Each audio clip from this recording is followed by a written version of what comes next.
videos. I'm gonna say it. 1986 Celtics, the greatest team.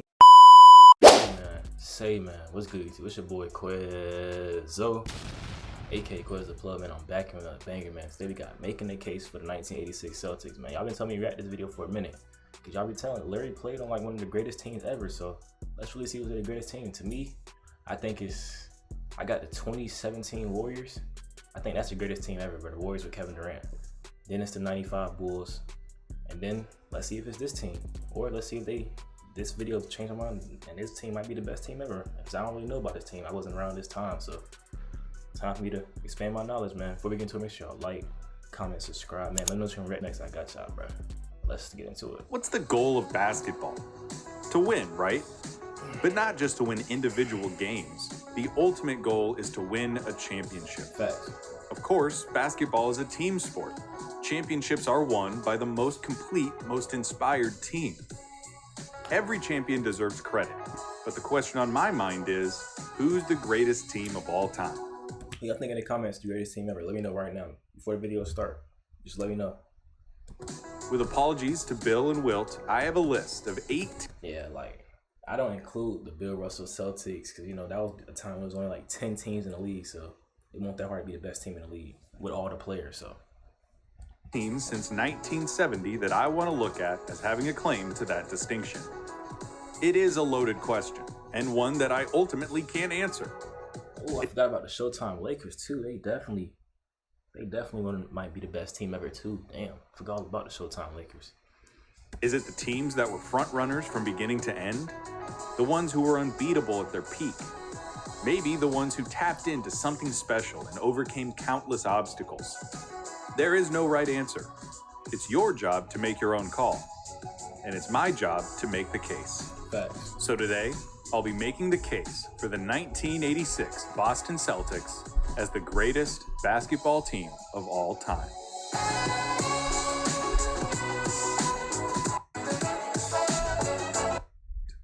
In the 1985 NBA Finals, the Los Angeles Lakers defeated the Celtics behind the heroic efforts of Magic Johnson and Finals MVP Kareem Abdul-Jabbar. It was the first time in history that the Lakers had defeated the Celtics in the finals, going back as far as 1959. In the ensuing offseason, 1959? I do remember in the video they said that was, 1959. I think when I was watching Course of Rivals, they said that like, that they were so happy because that was their first time beating them in like 20 years, bro, in the finals. Like, it's honestly crazy that the Celtics was that dominant. So like, it really wasn't even a rivalry until Magic and Bird got there, because that's when the Lakers was finally competitive enough to beat the Celtics. So the Celtics made key roster moves, licked their wounds, Walton, then rattled off a league-high 67 wins on their way to raising the franchise's 16th championship banner. Their 67-15 record stands as the best record in Celtics history. And their 15 That's crazy. 67-15? 3 playoff record serves as a testament to their aptitude on both ends of the court. They trotted out the original Big Three of Robert Parrish, Kevin McHale, and the immortal Larry Bird. Danny Ainge. They still had Dennis Johnson. So that's at least like 1, 2, 3, 4, 5 Hall of Famers, maybe 6. Is Danny Ainge Hall of Famer? I don't know how good he was in the NBA, but I know Larry, Kevin McHale, Robert Parrish, Dennis Johnson, Bill Walton. I know they all Hall of Famers easily. A dynamic backcourt of Dennis Johnson and Danny Ainge, and boasted a talented bench anchored by former league MVP Bill Walton. Now, before we go any further, I want to reach out to some of you out there. Some of you might be a little jaded about this team, and that's because some of the most prominent and influential figures in sports media were around for and swear by this team. Your Bill Simmons, your Jackie McMullins, your Bob Bryans, they all have a connection to this squad in some way or another, so the discourse around the '86 Celtics has always had a certain amount of Boston-centric bias. I want you to know that I have no such bias. I was born in... Like, why bro gotta put that picture? Bias. I want you to know that I have no such bias. I was born and raised in Kansas. I don't give a shit about Boston. Dunkin' Donuts can go to hell as far as I'm concerned. And I'm here to tell you that just because those writers were a little bit biased doesn't mean that they're wrong. With that said, where else do we start with the '86 Celtics than with Larry Bird? 1986 saw Bird take home his third straight MVP.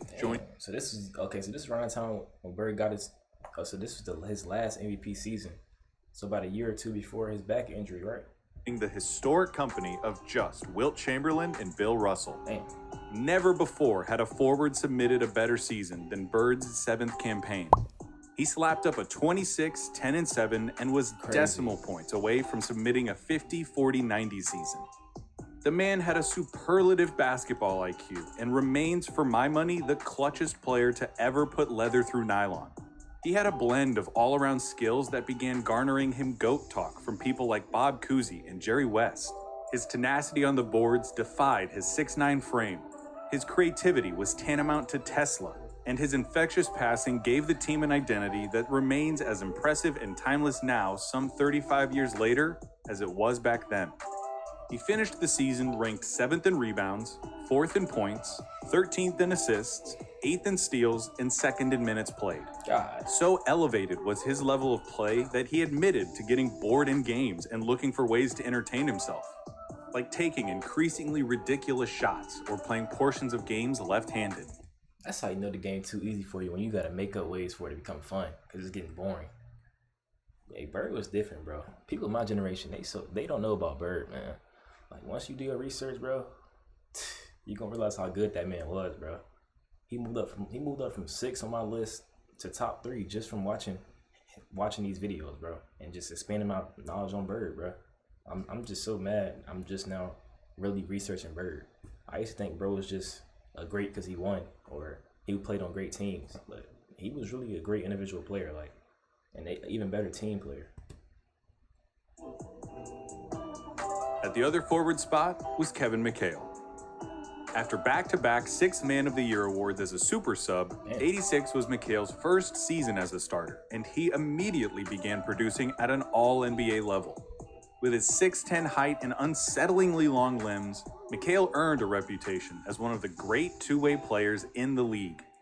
Defensively, he was mobile and springy enough to move with quicker swingmen while being long and strong enough to contest interior scorers.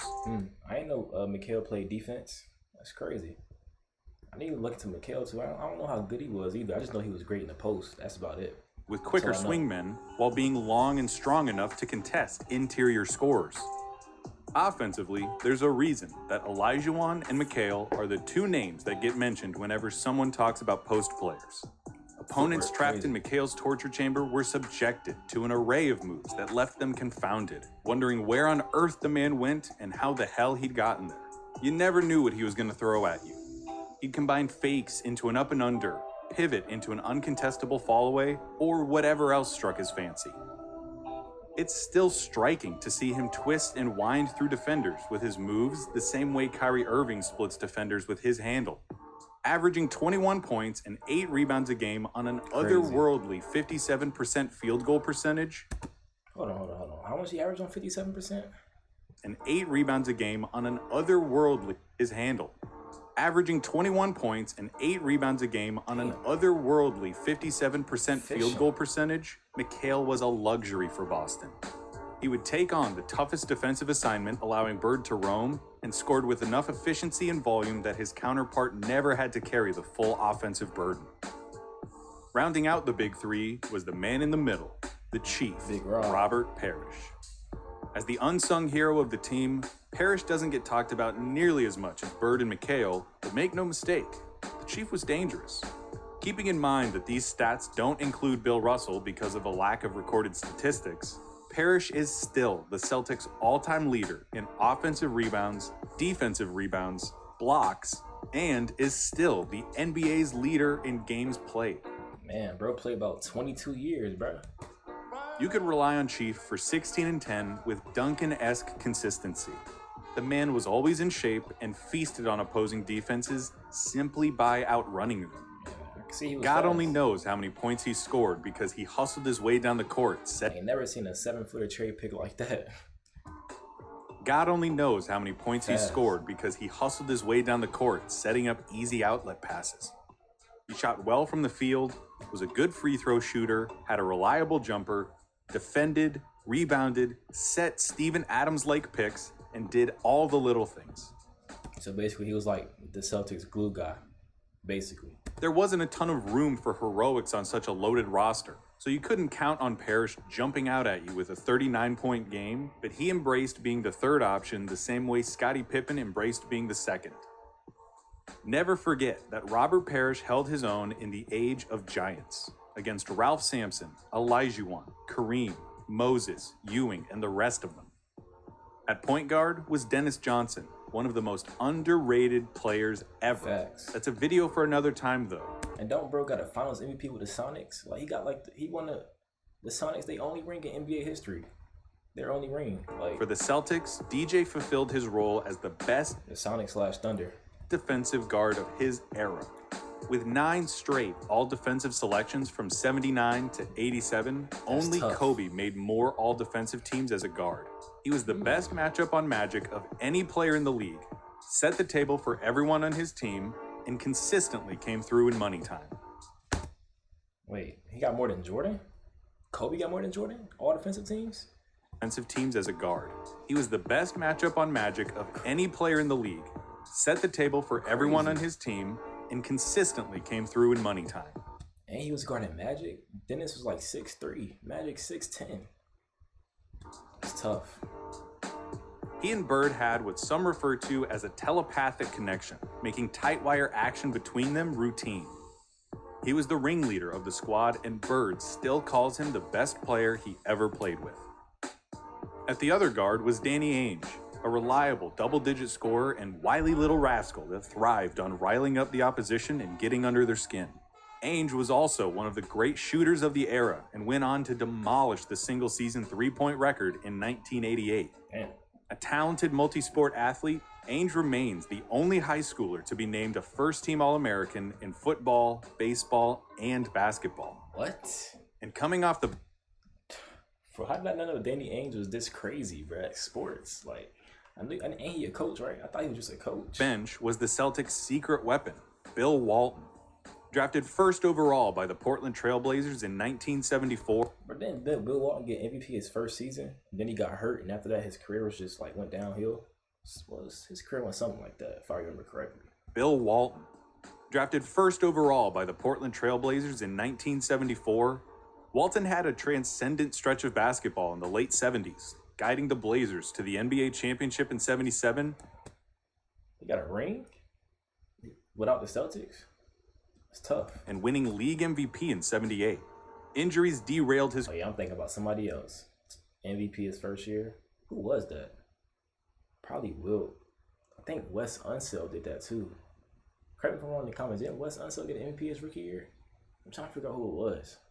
It's cool though. Y'all let me know. Championship in 77 and winning league MVP in 78. Injuries derailed his career at the end of his 78 season though, and he played in just 14 games over the next 4 seasons. God. By 86, Walton was a liability and a shell of the player he once was. Looking for redemption and one more chance to be a part of something special, he called Red Auerbach to see if the Celtics would be interested in trading for him.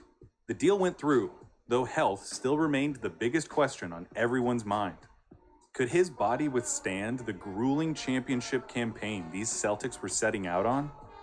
Well, in the 100 games that the Celtics played that season, Walton played in 96 of them.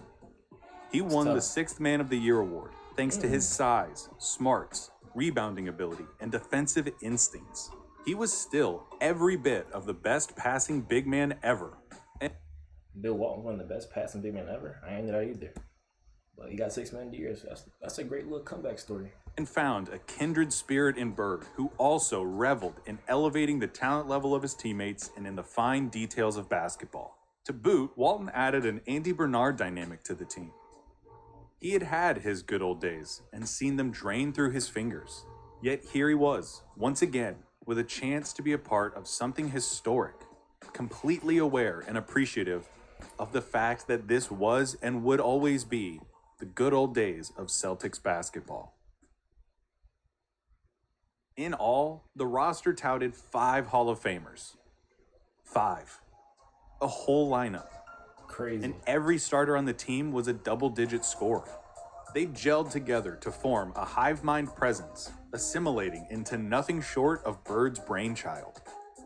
If Bird were cutting, DJ would put the ball where it was supposed to be the second it was supposed to be there. If McHale was rolling on some poor soul in the post and got doubled, Ainge would be in the perfect place for a kickout. If Parrish got open down the court, you could bet that the ball would find him. Emulating Bird's all-around prowess, the Celtics could beat you in any which way. Whatever you did, they did better. It's crazy because when I be thinking about the best teams ever, I'm just thinking about like the starting lineup. I'm not really thinking about how deep a team is. That's what I see when y'all be saying when I be saying the Warriors got the best team ever in 2017. The thing is, they really didn't have a bench. They just had like a starting lineup and like one or two other players. Like these teams was really deep. Like the Celtics and the Bulls, like they had great role players on the squad. So I get why y'all be saying that. If you had a speedy, heady guard, you had the pleasure of being locked down by Dennis Johnson. If your calling card was your big men, you had to contend with the greatest front court of all time. Not razor sharp.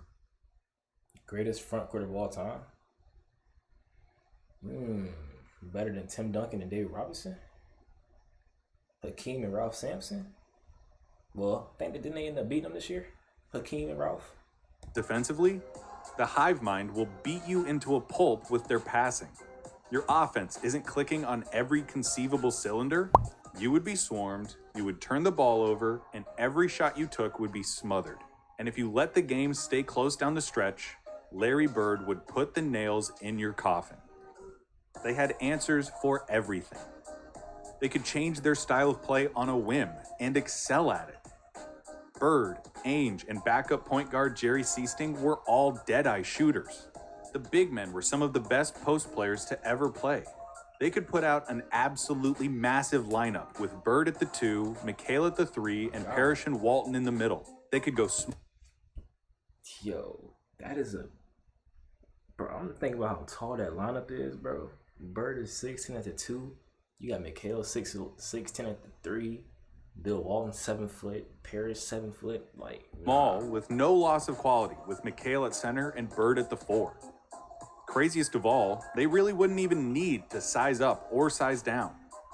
The '86 Celtics are still one of the only teams in history to be able to play a small ball style with a gargantuan starting lineup.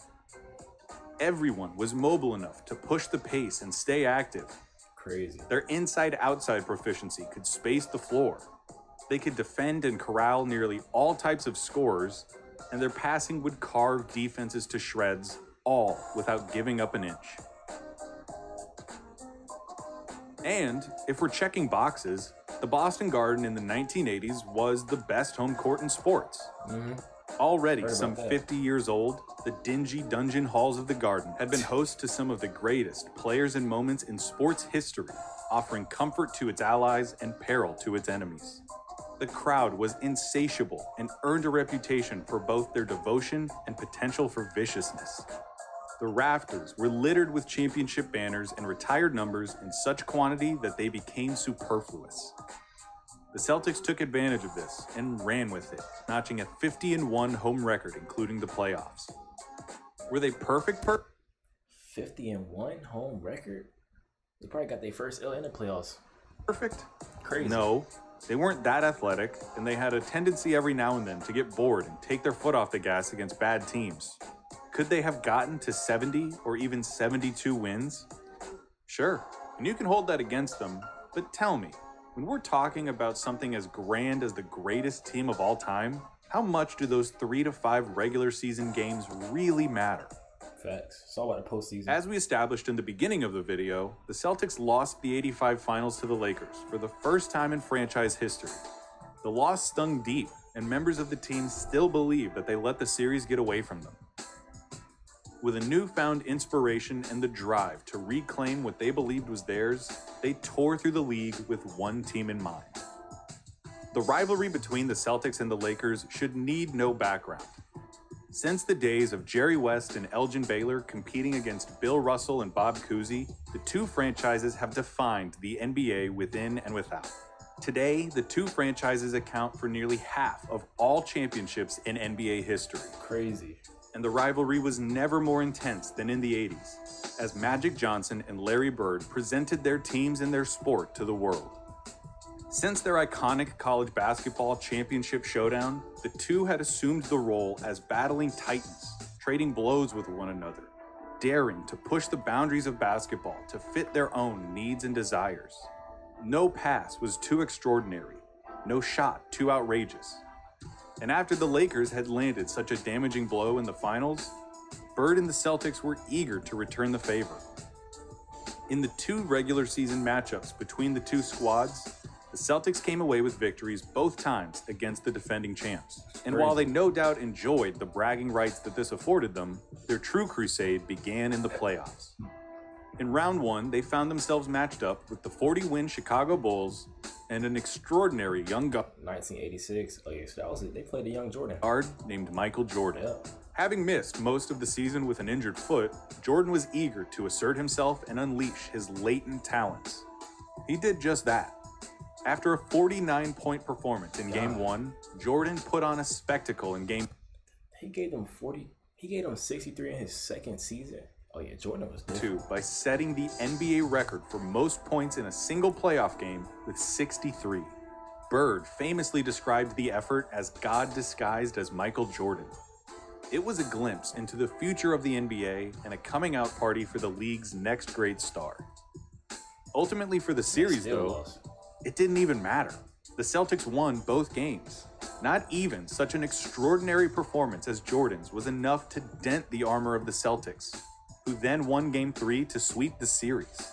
And after killing God, I can't say that. In the next round, Boston... No way he said that. And after killing God, I can't say that. In the next round, Boston was faced with MVP runner-up and the league's leading scorer, Dominique Wilkins, and his Atlanta Hawks. Though the Celtics had won all 4 of the regular season matchups with the Hawks, each contest was decided in the single digits, and most had come down to the final moments. Dominique represented Bird's toughest matchup in the East, with his boundless athleticism and potential for incredible outbursts. The Celtics succeeded in containing him for the most part, though. It's crazy how the Hawks, low-key was the Celtics' like biggest rivalry in the East. Sixers and the Hawks, low-key, because the Bulls was no comp, because you know Jordan was young. The Pistons, I guess you can put the Pistons up there too, but it's crazy. I didn't know the Hawks was that good. I knew Dominique was nice, but I didn't know his team was that good. Potential for incredible outbursts. The Celtics succeeded in containing him for the most part, though, putting up walls to the lane and closing out on his jump shots. Though they were competitive through the first 3 games, the Hawks were at the mercy of the Celtics and found themselves down 3-0. With Game 4 in Atlanta and a series victory for Boston all but certain, Wilkins and backup point guard Spud Webb caught the Celtics with their foot off the gas, combining for 58 points and denying them a 4-game sweep. Back in Beantown for Game 5, Bird and company took the opportunity to remind the Hawks themselves. Danny Ainge was that fast. Bird and company took the opportunity to remind the Hawks themselves and the league that this was their year. In one of the great statement games in playoff history, Boston turned an 11-point halftime lead into a 33-point blowout, punctuated by an absurd third quarter in which the Celtics outscored the Hawks 36-6. Defense turned into offense. Offense turned into more offense. And by the end of the period, the crowd was bursting with supreme confidence in their team. They just can't believe what has happened to them. The crowd is starting to chant "Beat LA." A little premature. The Celtics were a team of destiny, and the Garden knew it. Boston then easily dispatched a 57-win Bucks team in the Eastern Conference Finals. Though in fairness, Sidney Moncrief had sustained a hobbling foot injury earlier in the playoffs. He missed Game 1 and was ultimately held in check by the Celtics, who took the series in 4 games. Would a healthy Moncrief have made a difference? Unquestionably. Would the Celtics have swept the Bucks? I think it's unlikely. But would they still have won the series and advanced to their 3rd straight finals? Yes. In any case, the Celtics were now 4 wins away from capturing their championship and submitting their application to the all-time team discussion. All they needed was a worthy opponent. And they got one. though it wasn't the one they were expecting. The Rockets. That's because the defending champion Lakers had been upset in just 5 games by the upstart Houston They lost in 5? It's tough. Rockets and their mammoth combination of big men, 7'4" Ralph Sampson and 7-foot Akeem Olajuwon. And they intended to prove that their victory over the Lakers had been no fluke. After 2 Celtic victories in Boston, the series moved to Houston for the next 3 games.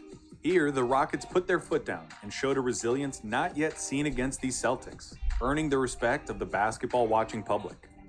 They won Game 3 by 2 points, helped in large part to Sampson's 24-point, 22-rebound performance. God. Still against the ropes, though, they faltered in Game 4, suffering a 3-point defeat. With a 3-1 series lead through the first 4 games, the Celtics were on the brink of their destiny. They'd been able to mitigate the Rockets' size advantage on the boards, though the 23-year-old Olajuwon had succeeded in making himself known as an intimidating and impressive young talent. With Boston looking to close out their season with a championship in Game 5, Olajuwon played an inspired game with 34 points, 14 rebounds, and 8 blocks. The Rockets won and ensured that no championship would be hoisted on Houston's home floor, but not before damning their championship chances. Just into the second quarter of the game, Sampson had gotten a mismatch on 6'1" Jerry Seasting. After some pushing and jostling for position, Sampson turned around and delivered 2 quick, heavy blows to Seasting, igniting a bench. Why he just knock his head off like that, yo? What did he do?